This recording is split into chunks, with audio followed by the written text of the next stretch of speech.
বয়স কোনো বাধা হয়ে দাঁড়াবে না। তরুণ প্রজন্ম হিসেবে যারা আছে তারাও আমাকে অবশ্যই ভোট প্রদান করবেন, এটা আমি প্রত্যাশা করি।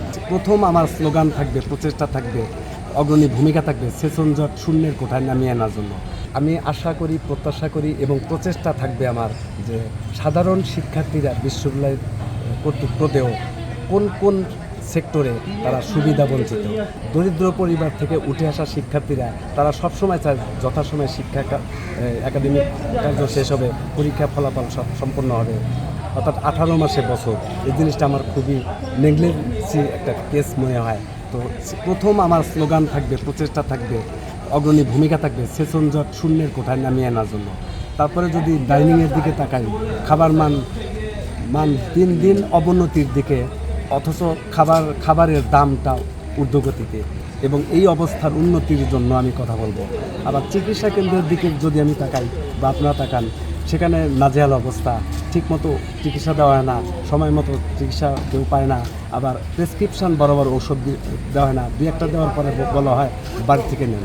আদৌ নির্বাচনটা হবে কি না বা হলে কোন সময়, তো তারপরেও নির্বাচনী সময়টা যত ঘনিয়ে আসছে আমি মনে করি যে নির্বাচন হবে, এটাই প্রত্যাশা রাখি। আমি রাকসু নির্বাচনের মিডিয়ান পাবলিকেশনে সম্পাদক পদে নমিনেশন গ্রহণ করেছি।